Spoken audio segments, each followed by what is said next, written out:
ફરીવાર દર્શક મિત્રો આપ સૌનું અમારી ચેનલમાં સ્વાગત છે। મિત્રો, નાના બાળકોનું સૌથી પ્રિય પાત્ર એટલે ગણપતિ દાદા। આમ તો આપણે ગુજરાતની પાવન ભૂમિમાં અનેક ગણપતિ દાદાના મંદિરો આવેલા છે, પણ આજે આપણે ખૂબ જ અનોખા મંદિરની મુલાકાત લેવાના છીએ, કારણ કે આ મંદિરે ગણપતિ દાદાને અહીં આવતા લોકો પથ્થર ચડાવે છે ને મિત્રો અનોખી વાત। તો ચાલો વધુ જાણીએ અનોખા મંદિર વિશે। મંદિર ક્યાં આવેલું છે, કઈ રીતના પહોંચી શકાય, મંદિરનો ઇતિહાસ શું છે અને શા માટે પથ્થર ચડાવવામાં આવે છે। મિત્રો, આપ અમારી ચેનલ પર નવા છો તો ત્યાં જ અમારી ચેનલ સબસ્ક્રાઇબ કરી લેજો। આપ ફેસબુક પર આ વિડીયો જોઈ રહ્યા છો તો અમારા પેજને ફોલો જરૂર કરી દેજો। તો મિત્રો, હવે આપણે સૌ દર્શન કરી રહ્યા છીએ સપડા ગામે બિરાજમાન સપડેશ્વર સિદ્ધિવિનાયકના। હે ગજાનંદ ગણપતિ, આપણા શરણે આવતા સૌના દુઃખોને આપ દૂર કરજો, સૌને સદબુદ્ધિ આપજો, સૌનું ભલું કરજો। જય ગજાનંદ। મિત્રો, ગજાનંદ દાદાનું મંદિર હોય અને મૂષક મહારાજ કેમ ન હોય। અહીં જે કોઈ પણ લોકો દર્શને આવે છે તે પોતાની મનોકામના મૂષક મહારાજના કાનમાં કહે છે અને મૂષક મહારાજ તે મનોકામના ગણપતિ દાદા સુધી પહોંચાડે છે। હવે સૌથી અગત્યની વાત કે ગણપતિ દાદાના આ મંદિરે લોકો પથ્થરો કેમ ચડાવે છે, આખરે આ પથ્થર ચડાવવા પાછળનો ઇતિહાસ શું છે, ચાલો આપણે અહીંના પૂજારી પાસેથી જ જાણીએ। તો મિત્રો, વિડીયોમાં આપણી સાથે સપડેશ્વર સિદ્ધિવિનાયક મંદિરના પૂજારી મિલનગીરી બાપુ જોડાઈ ગયા છે, જેમની પાસેથી જ આપણે આ મંદિરના ઇતિહાસ વિશે તેમજ મંદિર વિશે થોડી માહિતી મેળવી। જય ગિરનારી બાપુ। જય ગિરનારી। હવે અમારા દર્શકોને સરસ મજાનું સિદ્ધિવિનાયક ધામ છે, એના ઇતિહાસ વિશે આપ થોડું જણાવો। આ મંદિર આજથી 550-600 વર્ષ જૂનું છે અને ગુજર સુતારના સપનામાં આવેલા। અચ્છા। એક સમયે જે દલ જેઠવાના રાજપાટ હતા, પાછળ ભાગદંડી નદી કહેવાય છે, એ નદીના તળિયામાં હતા। ભાગદંડી નદીનું નામ એના તળિયામાં હતા અને ગુજર સુતાર નાનું મોટું સુતારી કામ કરતા અને બાકી ગણપતિ બાપાની ઉપાસના કરતા। આ ગણપતિ બાપાની પ્રતિભા એને 3 દિવસ સુધી સપને દેખાણી કે મારો વજન ફૂલ જેવો છે, તું મને અહીંથી બહાર કાઢ, તારા બળદગાડામાં બેસાડી દે, જ્યાં ઊભું રહી જાય ત્યાં મારા નામની ડેરી બનાવ।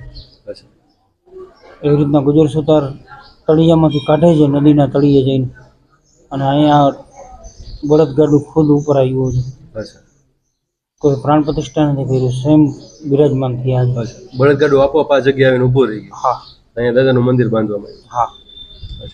બીજું મેં સાંભળ્યું છે કે આપણે પથ્થર, હું જોઉં છું કે પથ્થરનો ઢગલો પડ્યો છે, કે ભાઈ એ એક વાત હું દૂરથી જાણીને જાઉં ખાસ એના માટે વિડીયો બનાવવા માટે, પથ્થરનું આ મંદિર સાથે શું સંકળાયેલું છે? ધારના પથ્થર એવા છે ગિરનારી કે ગણપતિ બાપાના આપણે કહે ને કે આપણે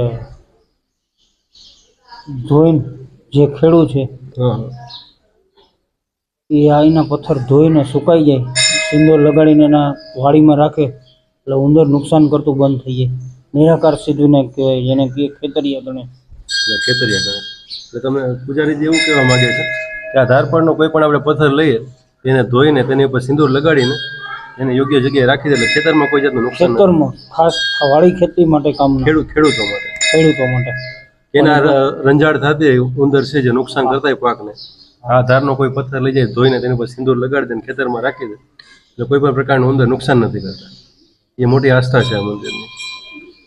આ મંદિરની એ આસ્થા છે ને અગાઉમાં તો એવું હતું કે જે બળદગાડું, જે બળદ પહેલી વાર જોડવા હોય ભાડે એટલે પેલા અહીંયા પગે લગાડવા લઈ આવે। અચ્છા। એટલે બળદ એની મેતે હાલતા થઈ ગયા હતા ભાડેથી, એવી માન્યતા હતી અગાઉ જે તે સમયમાં પરંપરા। સમય જતા અત્યારના ઓછું થઈ ગયું છે, પણ પથ્થરની માનતા છે। ઉપયોગ ઓછો થઈ ગયો છે। હા, અત્યારના તો કહેવત પ્રમાણે હાલે છે કે શેઠે નહીં હોય ખૂટ, એના જેવું છે। અત્યારે ખૂટ ક્યાં બહુ ઓછા જોવા મળે છે, કારણ કે અત્યારે આધુનિક યુગ આવી ગયો, બળદગાડાનો ત્યાગ કરીને મશીનરી ઉપર આવી ગયા। આ જગ્યામાં 2 વૈશાખ ચોથ ને 1 ભાદરવી ચોથ, 1 વૈશાખ ચોથ અને ભાદરવી ચોથ ઉજવવામાં આવે છે। વૈશાખ ચોથમાં 4 થી 5 હજાર પબ્લિક દર્શન લે છે, પ્રસાદનો લાભ લે છે અને મનવાંછિત ફળ પામે છે।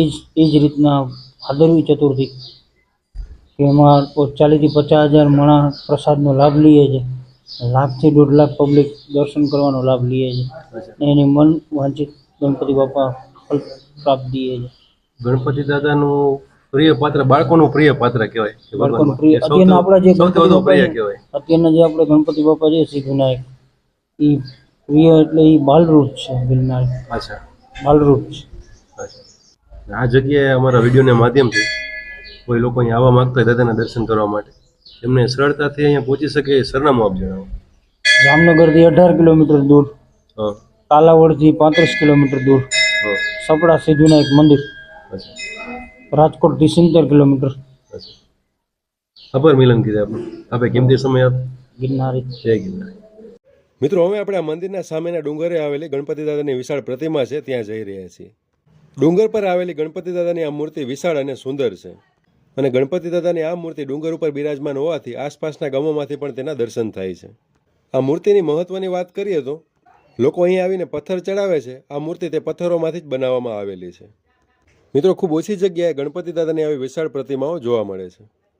મિત્રો આપણે રજાના દિવસોમાં અને ચોમાસા બાદ આ જગ્યાની મુલાકાત લ્યો તો ખૂબ સુંદર છે, કારણ કે આ સ્થળ ઊંચાઈ પર આવેલું હોવાથી આસપાસનો નજારો ખૂબ જ સુંદર અને અદ્ભુત દેખાય છે, જેની એક ઝલક તમે વિડીયોમાં જોઈ જ શકો છો. મિત્રો આપે ક્યારેય સપડેશ્વર સિદ્ધિવિનાયક મંદિરની મુલાકાત લીધી છે કે નહીં તે કમેન્ટ કરીને જરૂર જણાવજો. અને મિત્રો આપ આપણા પરિવારજનો તેમજ મિત્રો સાથે ફરવા માટે કોઈ હિલ સ્ટેશનની તલાશમાં છો તો જામનગર શહેરની નજીક આવેલું સપડેશ્વર સિદ્ધિવિનાયક મંદિર એકદમ પરફેક્ટ જગ્યા છે. મિત્રો આ વિડીયોને લાઇક કરજો તેમજ વધુમાં વધુ શેર જરૂર કરજો, જેથી સપડા ગામે બિરાજમાન સપડેશ્વર સિદ્ધિવિનાયક મંદિરના સૌ કોઈ દર્શન કરી શકે. અને ચેનલ પર નવા છો તો ચેનલને સબસ્ક્રાઈબ કરી લેજો. ફેસબુક પર આ વિડીયો જોઈ રહ્યા છો તો અમારા પેજને ફોલો જરૂર કરી દેજો.